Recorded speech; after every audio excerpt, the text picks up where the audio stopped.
Salut tout le monde, aujourd'hui comme vous le voyez on se retrouve pour un nouveau tuto sur la chaîne The Fisher Channel. Donc cette fois-ci je vous l'avais annoncé dans la vidéo des 4 favoris, un tuto sur le drop shot. Dans la box light de janvier, j'ai enfin réussi à vous trouver un kit drop shot pré-monté. Ça faisait très longtemps que j'essayais d'en trouver un, parce que honnêtement moi c'est quelque chose, une technique que j'aime bien faire découvrir. Quand on débute généralement c'est une technique qui n'est pas très accessible, mais là au moins tout est fait. Vous avez votre montage qui est pré-monté, donc ça je vous invite à aller voir la vidéo des 4 favoris. Je me sers du montage qu'il y avait dans la box light de janvier. Et donc aujourd'hui je vais tout simplement vous faire un tuto sur comment pêcher en drop shot. Donc tous les types d'animations en tout cas que j'ai en tête, parce qu'il y en a beaucoup. C'est ça je trouve l'avantage du drop shot, c'est que suivant les pêcheurs, il y en a un qui va vous dire moi je vais pêcher qu'en statique avec, il y en a un qui va vous dire je vais le lancer, le ramener, il y en a un qui va vous dire je vais le décoller du fond, je vais mettre des petites anies. Il y a beaucoup de types d'animations, vous pouvez faire beaucoup de choses avec. La première chose à savoir, tout simplement c'est quoi un montage drop shot. Je pense que vous le voyez, c'est tout simplement un leurre monté en potence sur votre ligne avec un petit hameçon. Et au bout, vous avez un plomb qui peut aller de... Je crois que ça commence dans les 2 grammes. Là, c'est du 3,5 grammes et ça peut monter jusqu'à ce que vous voulez. C'est ça l'avantage en fait, c'est que le plomb, vous pouvez mettre à peu près ce que vous voulez. Ça va vous permettre de pêcher plus ou moins profond. Vous voulez pêcher en drop shot dans 10 mètres de fond, vous allez mettre par exemple du 20 grammes où vous allez monter votre plomb. L'autre particularité, c'est que vous pouvez mettre quasiment tout type de leurre dessus. Là, j'ai mis pareil un leurre qui était dans la box light, un petit leurre avec une très fin, avec une petite queue en faucille. Honnêtement, si je dois vous recommander un type de leurre, c'est des leurres qui bougent relativement facilement. Ne mettez pas un shad ultra rigide, à part si c'est pour faire un type d'animation que je vais vous montrer. Mais sinon, mettez soit des finesses, soit des leurres très fins qui vont bouger à la moindre sollicitation. Vous pouvez mettre des petites crocs, des petites virgules. Vraiment, voilà, des leurres fins qui vont bouger relativement facilement. Au niveau des poissons ciblés, vous pouvez tout pêcher avec, sauf du brochet. Le problème du brochet, c'est que souvent en drop shot, on va quand même rester relativement fin.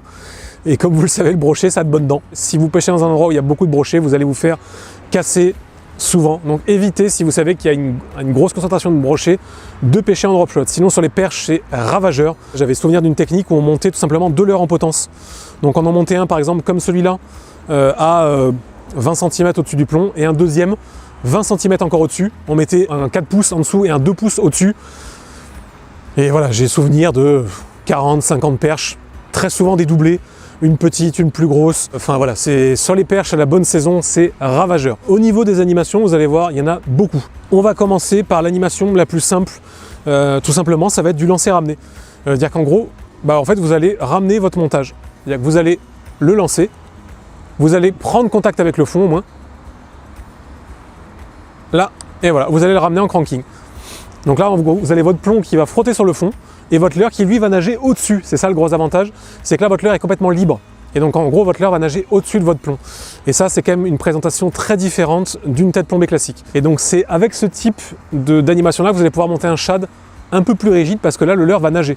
Là, honnêtement, il faudrait que j'ai un plomb un petit peu plus lourd. Parce que là, je vois tout simplement que mon montage remonte un peu trop. Il faudrait presque que j'ai un plomb, je pense, au moins 7 grammes. Mais imaginons, voilà, je vais aller prospecter là-bas à gauche. Voilà, vous voyez, ça se lance, il n'y a pas de problème. Hop, je lance. Je laisse mon montage descendre et je ramène en cranking tout simplement. Et je peux prospecter avec ce montage-là. En drop shot, vous pouvez monter relativement normalement du 2, 3, 4 pouces. Ça se monte. Et après, il y a carrément ce qu'on appelle du heavy drop shot où vous pouvez monter des gros leurres. C'est plus spécifique. Là, on va rester vraiment sur le drop shot classique où vous pouvez monter jusqu'à du 4 pouces. Il n'y a aucun problème. Il faut juste adapter la taille de l'hameçon. Donc mettre un hameçon un petit peu plus gros. Mais il n'y a pas de problème là-dessus. L'autre animation, ça va être un peu une animation un petit peu dérivée de celle-là. On va relancer. Hop. On va prendre contact avec le fond. Et donc là, en gros, une fois qu'on est au fond, on va animer un peu notre leurre, notre montage. On va mettre comme ça des toutes petites tirées dans la canne, simplement pour faire très sauter le leurre. Et vu que le leurre, là, en plus, est très souple et est monté, et complètement libre, en fait, vu qu'il est en potence, le leurre, à la moindre petite animation, vous allez voir, il va s'animer, il va onduler. Enfin, en fait, il va prendre vie. Et imaginons, il n'y a rien. Hop, on déplace notre montage, on le soulève, on le déplace un petit peu, et on recommence juste un petit peu plus loin. On reprend contact avec le fond. On anime notre montage ou on le laisse tout simplement comme ça, suspendu entre 2 eaux. Hop, on redéplace notre montage.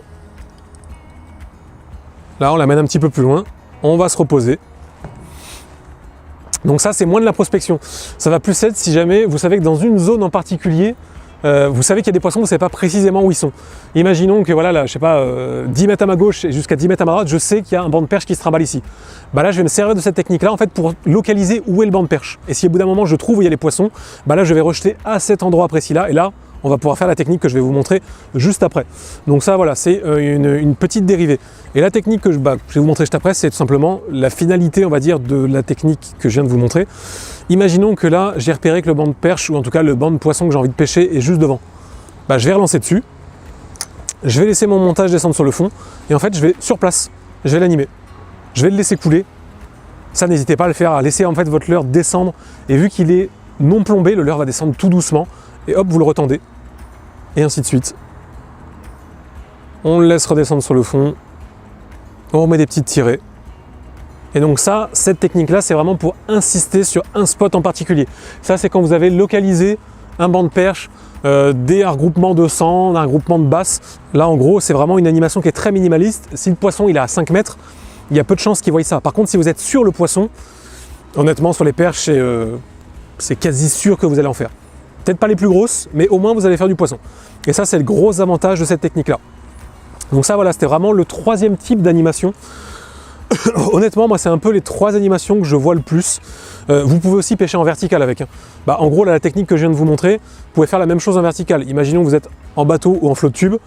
Vous avez 10 mètres de fond en dessous de vous, vous avez votre éco-sondeur, vous avez repéré un gros banc de blanc avec des carnassiers en dessous. Vous allez descendre votre drop shot avec votre leurre monté en potence, je sais pas, à 10, 15, 20, 30 cm au-dessus, parce que vous avez repéré que les carnassiers étaient à cette profondeur-là. Et ensuite, vous allez tout simplement faire la même technique. Vous allez animer tout doucement au niveau des poissons. Là, la plupart du temps, votre leurre en potence, vous allez le mettre 10, 20, 30, 40 cm au-dessus de votre plomb. Vous pouvez des fois le mettre bien plus haut, le mettre 1 mètre au-dessus de votre plomb. À jeter, par contre, c'est une horreur. Donc c'est quand même mieux de le faire en vertical. Mais par contre, vous allez pouvoir choper des poissons qui sont extrêmement détachés du fond. Donc voilà, au niveau de la technique, je pense à peu près vous avoir tout dit. En tout cas, c'est mes petits conseils.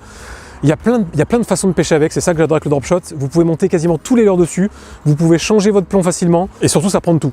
C'est juste énorme. Honnêtement, moi j'adore le drop shot. Donc là, c'est vraiment l'occasion de vous y mettre, soit si vous avez eu la box slide de janvier, ou soit dans le commerce, vous pouvez acheter des kits drop shot tout fait, ou sinon vous tapez montage drop shot. D'ailleurs, je crois qu'on a fait une vidéo là-dessus, j'en suis pas sûr, mais sinon vous tapez montage drop shot sur YouTube, vous allez tomber sur un nombre incalculable de vidéos là-dessus. Donc voilà, comme d'habitude, si la vidéo vous plaît, le petit pouce bleu, ça nous aide vraiment tout simplement à savoir si la vidéo vous a plu. N'hésitez pas à vous abonner aussi, ça vous permet d'être au courant des vidéos qu'on sort tous les mois. Moi là-dessus, je vais enchaîner sur un autre tuto et on se dit à très bientôt pour d'autres vidéos. Tchuss tout le monde!